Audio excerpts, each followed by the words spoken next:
Hi, this is Jewel Clark for Western Hills Access Television, and I'm here on May 2nd, a Wednesday afternoon at Telstar High School with Brooks Morton, also from Western Hills Access Television, behind the camera. And we're going to go into the gym this afternoon and explore some of the students' presentations of Career Week. This is the junior class from Telstar High School. So we'll go in and talk to them in a bit.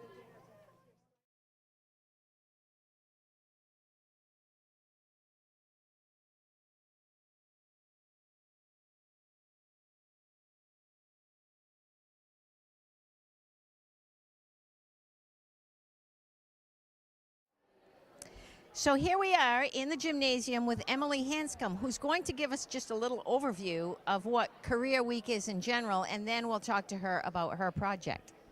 So Career Week is a week where the juniors actually step outside of Telstar to undergo and look at different jobs that they're themselves interested in. So when we go to these jobs, we get to experience a normal work day for at least 3 days, but more likely the whole week of. And did you enjoy yours? I did. I enjoyed mine a lot. I learned a lot and had a lot of fun with it. So will you explain to us what your Career Week was? Would you rather just, how about I give you the microphone to hold, because you're a good speaker, and you can explain, and there's the camera. There you go. Thank you. So I actually did my job shadow right here in Maine. I did it in Lewiston, Auburn at a place called Sound Limbs, which I can... So that's their sign, and that's actually what it looks like. I was fortunate enough to get to job shadow many different people while I was there, which was really awesome. I got to job shadow technicians, office people. I got to go in and actually see some patients, and I learned a ton about both prosthetics and orthotics, and it was just a really amazing experience, and I'm really glad I got to do it. I saw you talking to these students just before that were viewing this, and you showed them some pictures and let them touch some of this stuff, and it seemed, oh, there you are, very interesting. So if you could, I'm just going to walk over there by the cameraman and be like a student asking you questions. Cool.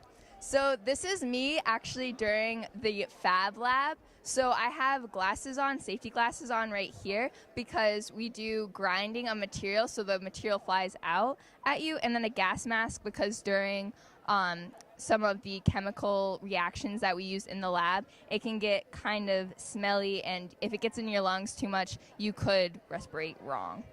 So this is some of the braces that I got and prosthetics I got to work with. This is a hip orthotic, which I actually ended up getting to use on a person. And this is the youngest prosthetic that they've made. It was for a 3-year-old child. So these are some more braces and prosthetics. So what I've been explaining to kids is this isn't the whole prosthetic. There's a sock that goes on the patient, and the sock is made of this jelly stuff, which is what hits the skin of a prosthetic person. As you can see, it's kind of squishy and it sticks a little bit. And then the polyester of my shorts is actually what the outside of the sock feels like, so it slips into your prosthetic nicely. The rest are just braces. This is actually one I got to help Wade make for a more obese lady, which was really cool.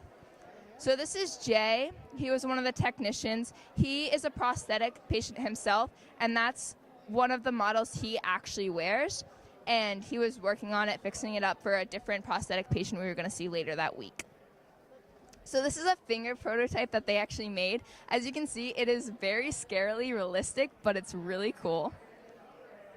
This is Ken, which they have for kids who come in to do prosthetic work so that they don't feel as left out. And it's one of Wade's favorite parts of working there is having Ken sitting on his desk. So for orthotics, what you have is you have the mold of someone's foot, and you fill it with plaster to get these foot casts. And from the foot casts, you put nails in them, and you put more plaster around to fix whatever corrections need to be made on the foot. And then you make and cut these materials, and you bake them, and you suction them onto your foot cast. And then you cut more materials and grind them so that they fit perfectly onto your foot mold. And so this top material right here is actually really interesting. It's kind of soft, but it's also a little bit hard.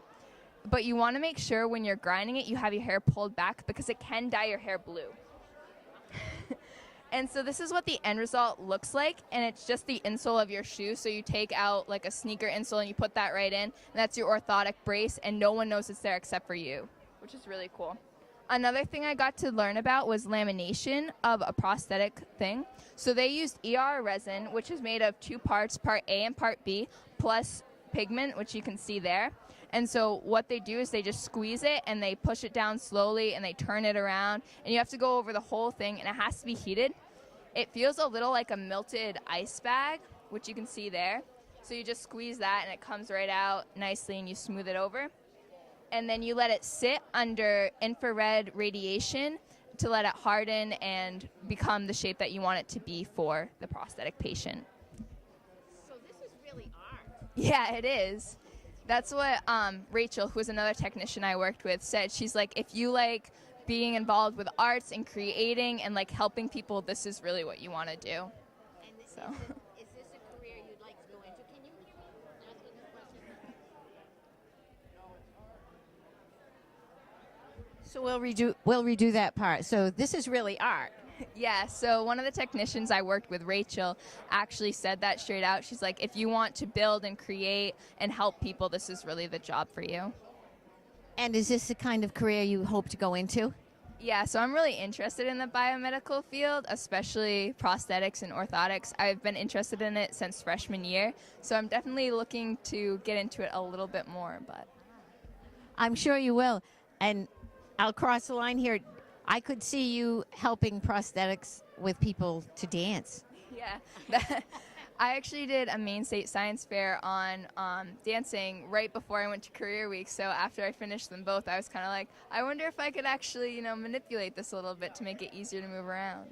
I think you could. Could you explain a little bit about the science fair and your experience there? Sure. So the science fair was really awesome. We did our projects beforehand. We had our boards. Mine was about determining a dancer's dominant foot. I did all of my research and experimental work at our local studio, Toe Tap and Jazz, with our amazing instructors.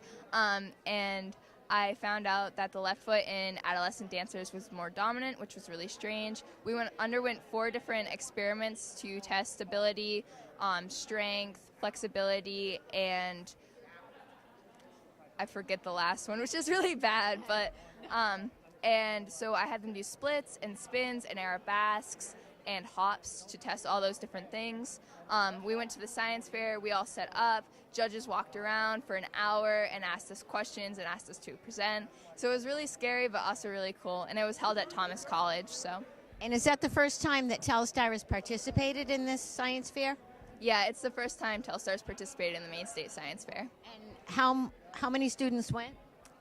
There were 4 groups, which was me, and then Galen and Marta, and then Emily, Harrington, and Coley True, and then McKinley and Sarah Ann.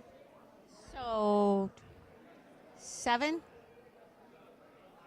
I couldn't add 7. That. Okay. And didn't Telstar do well there? Yes, very well. I got 2nd place in my category and a scholarship to UMO. And then Galen and Marta both got the Reach Award, which is for going above and beyond on their project, and got 3rd place in their category. I read about all this, and I was very interested in all the projects. And congratulations! I can't say congratulations enough. Thank you. And thank you. I know you'll remember what that other point is later, and maybe we can just dub it in there. Yeah. Okay. Thanks so much. Thank you. Okay, so now we have Ryan Terrio here, who did pipe welding or pipe fitting. Is that the same thing? There is. Okay, so you answered my question. So he did pipe welding, which is different from pipe fitting, he said. And this is Ryan. And so can you maybe just tell us a little bit about like where you went and what you did? We went to a facility in Lewiston to where they were trying to build boiler tubes for a place. And I just watched them fit pipe, tack it, and weld it out, and just learn the basics of TIG welding and how to throw a root pass, hot pass, fill and cap, and just the basics of everything you need to know about how to do it and what to look for, and That's very explanatory. Thank you. So, do they do welding at Region 9? Yeah, they do the metal trades program, which is machining and welding. And do you attend that? Yes, I do. You seem like you're really interested in this. What I want to do when I grow up. All right. So what is the name of the place you went to it was Bancroft Contracting. Okay. Well, thank you so much. So what's your name? My name is Bryce Koskela. Bryce Koskela. And what did you do for Career Week? I job shadowed the IT department up to Sunday River. Wow, that seems like it would be pretty vast. Yeah, it was a lot of work. It's pretty fun, though. Got to do a lot of interesting things and meet a lot of people. And did you do that like 5 days or? I did it for a total of 24 hours, 8 hours a day for 3 days. Wow, okay. And so you enjoyed your experience? Yes, it was quite the time. Did you have a lot of knowledge about the program before you went?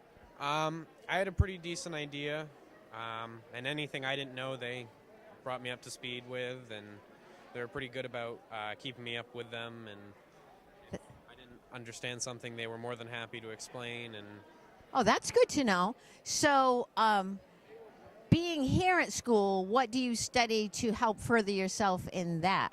I take a lot of independent classes, like online classes that I use to keep going in that direction. Most of that is on my own, but I take a lot of math and science and stuff like that to try and... Well, that sounds really like a smart move. So, does anything at Region 9 cover any of this class? Yes, I was in the computer tech class up to Region 9. There was an incident and the class was suspended for a while. I will actually be returning there next year to continue. Oh, that's good. Well, we wish you luck. Thank you for sharing your Career Week. Thank you. No problem. Well, I know who you are, yes. Ms. Georgia. Would you mind explaining to us what you did for Career Week? This is Georgia Pielok, and what was the? Is this what yours was? Welcome to first grade. I actually job shadowed at Woodstock Elementary School in Mrs. Wentworth's first grade class. Yes. And do you take classes? Like, do you go to Region 9? I do. And what do you take at Region 9? I take early childhood education. Okay. Would you like to take this microphone and explain a little bit of what your week was like? Sure. So first thing in the mornings, they do lunch count, calendars, and school day count. Which lunch count is where you have the leader of the day and they count how many people are having hot lunch, cold lunch, or they're buying lunch. And calendars, they have their own calendars. They mark off what day it is and what year it is. And then school day count, they find out how many days of school they've been there. Then they have these little bundles of counting sticks, and they count them out to see how many days they've been there. And then after that, they write them out in extended form. So they do 100 plus 10 plus 1 makes 111 days of school. That's a lot. Yeah, so it helps them with their reading skills and their math skills. And then after that, they do sentence work, independent reading, and group reading, where sentence work is where they correct sentences and then rewrite them so they make a complete sentence. And then independent reading is when they read to themselves. They have their own books that they pick out and they read them. And group reading is where they sit in a group and they read to each other. They read out loud and they take turns. And if anybody stumbles on a word or has a hard time pronouncing, they can help each other out. And then Wednesdays, they do art class. And this particular Wednesday, they made Crazy Cats, where they had to draw a funny-looking cat and then paint every section a different color. Some of the students went above and beyond and actually painted around the background of the cats a different color also. And then after that, they went on a listening walk for this day. They don't always do this because sometimes, behavior permitting. And it's kind of like a treat for them because they get to go outside. So weather permitting and behavior permitting. Right. Okay. Yes. Makes sense. Yes. And so they go outside and they have to be completely silent. They have to listen to the noises they hear outside, and they write down what they hear, or they cross them out on the boxes because they will be already words written of what you could hear, like birds, cars. That's interesting. And yep. And then after they went on their listening walk, they were pretty energetic, so we had them go for a race. And there was a couple skinned knees, but after it, they were all happy and that they got to run around, and because they had already had recess, so they were happy to get to go outside again and like a second recess. And then on Friday, they have their gym class, and this is a new game I heard about. It's sneak tag, and it's where the kids would hide behind these mats, and then the other kids would all line up against the wall and cover their faces so they couldn't see them, and then the teacher would go 1, 2, 3, go, and they'd run, and the people hiding would jump out and tag them. Oh, wow. It's kind of like sharks and minnows, but they're hiding. And at lunch, they had make your own pizzas, and of course they all wanted to sit with me, and so I had all these kids grouped with me, and every time we went into the line, can you walk with me? Can you walk with me? So it was nice. And then at the end of the day, they had feedback for reading buddies, which was with the 5th graders. And they did sentence skills as well. They did sounding out words and stuff. And they gave feedback for if they thought that would help them read or not. So some of them said no, but overall the answer was pretty much yes, because you need to learn how to pronounce words to be able to read a book. And over here, I just have some drawings that they made for me. We've got Patrick riding a skateboard, a bird. This one girl, she told me she really wanted one of my cats because I was telling them about my cats, and that's me and her.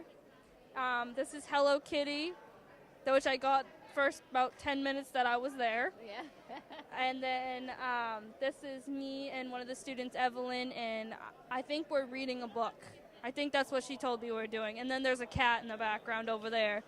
And she wrote out the ABCs. And then this is a 24-hour clock. I was going to say, it looks like a 24-hour clock. He told me he didn't have enough time to draw the hand, so he's very upset, but I told him it was okay. But yep, and this was my experience in first grade. Well, you appear to have thoroughly enjoyed it. Oh, I did, yes. Do you think that they do more in first grade now, say, than when you were in first grade? I feel like it's about the same, honestly. I feel like I remember a lot.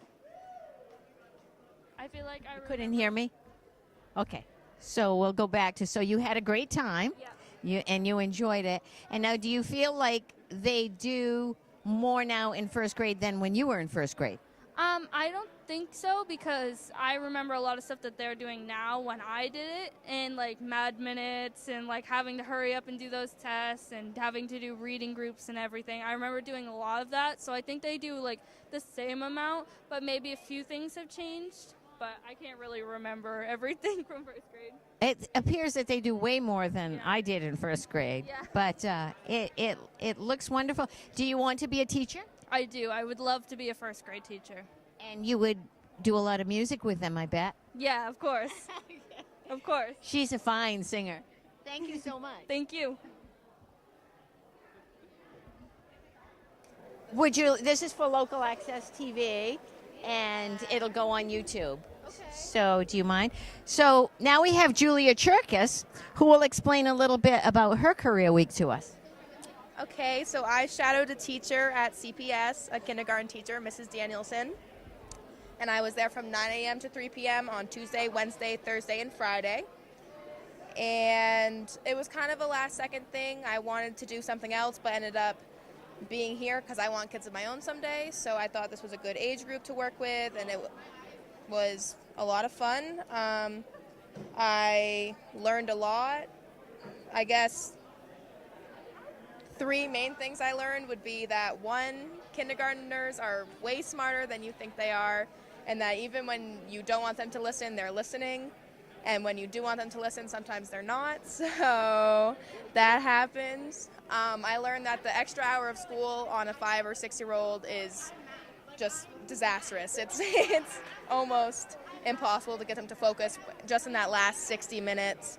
And I learned that a kindergarten teacher is just as much of a teacher as any other level, whether it's a professor, or a high school teacher, or a middle school teacher. And it's almost harder because on top of the academic stuff that you have to do as a teacher. You also have to do moral stuff. You have to teach them. You have to shape them. It's such a malleable age. Like, it's all of it. It's everything from social decisions to academic stuff, and it's outstanding what those kindergarten teachers do. Well, I'm going to add to what you said, and I meant to say something to Georgia over here who did first grade. I subbed for kindergarten twice back years and years ago when they only had a half a day. I did it one Wednesday and then like the next Wednesday. And I decided that elementary school teachers should get paid $1 million a year. I agree. Because they do it all, and including like helping them with their boots and getting their coats, and it's amazing. And at that point, I forgot what they didn't know, like at that time. And yeah, it's endless what you had to do. So it was certainly an experience for you, wasn't it? Yes, very much. Eye-opening. Very much. Would you like to go into that career now that you spent that time there? I think after spending the week there, I think I'm just going to settle for being a mom and have kids of my own instead. Well, that was a good eye-opener for that, though, too. So thank you so much. Thank you.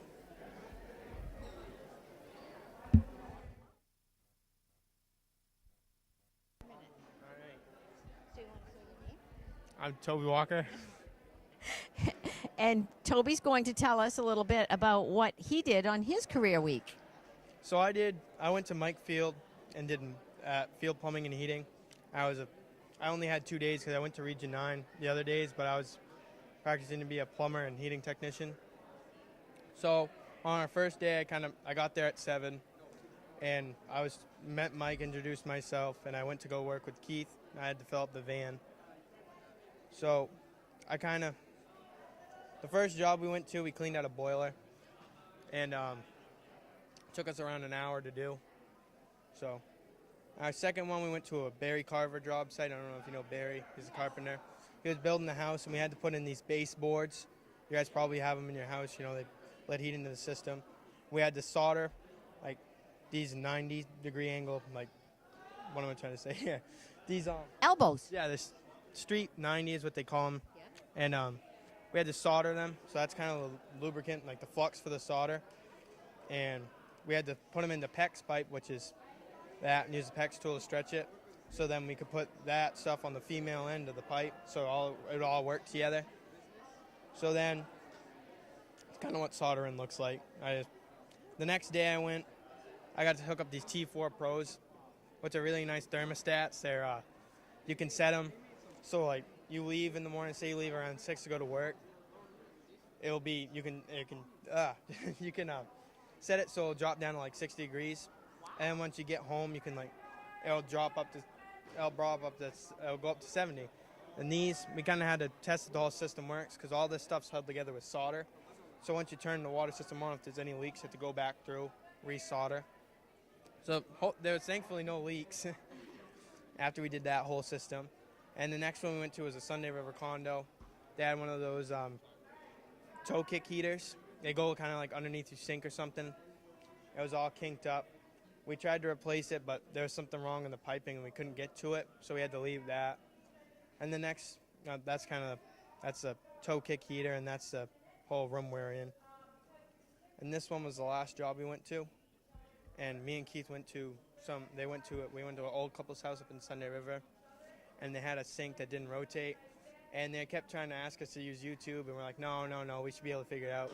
Well, like 45 minutes later, we decided to use YouTube.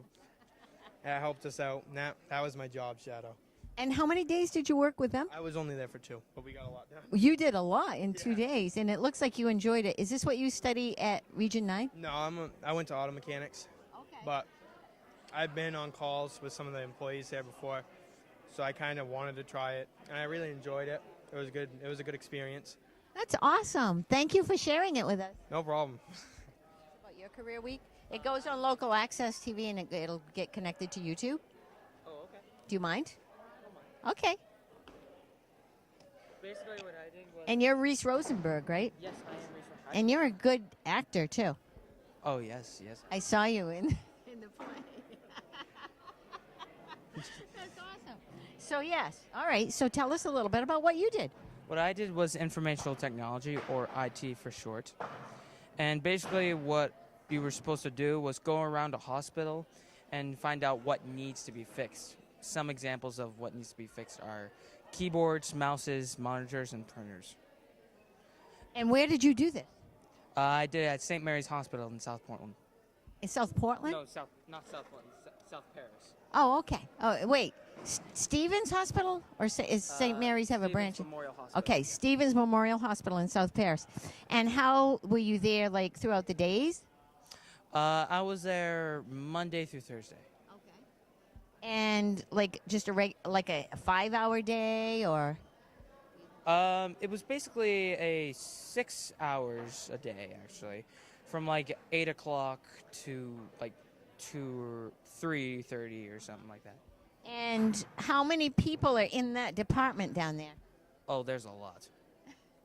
A lot. Yeah, but in the just the IT office, it's just me and John Fritz and Okay. one other person. Do you have like pictures on there or anything you want to share with us? These 2 pictures of the actual IT office. Okay. This is the other person who works with John Fritz, who's right here. Uh-huh. And as you can see, there's a bunch of computers and stuff. This computer right here shows like different tickets that are sent to John Fritz. Okay. And the tickets explain what needs to be fixed and where it is exactly. And this must be ongoing all the time, something breaking down. Yeah, practically, yes. Unfortunately. Unfortunately. But that's the Yeah. that's the beast of the beauty. Yeah, but most of the time there's nothing to fix. So what we basically do is just wait around and upgrade other computers. Oh, okay. And did you enjoy it? Yeah, it was pretty fun, actually. I got to meet a bunch of different people, and they were actually really nice. Yeah. And they gave me one piece of advice. Okay. If What one was ca- that? If one career doesn't work, make sure you have a backup. Uh-huh. Well, do you go to Region 9? No, I do not. And so how have you learned what you know about computers? Just teaching yourself? I usually ask around, but yeah, mostly I teach myself sometimes. So what you learned there this week, though, would probably be useful regardless of what you do for a career. Yeah. Well, thank you for talking to us. Yeah, you're welcome.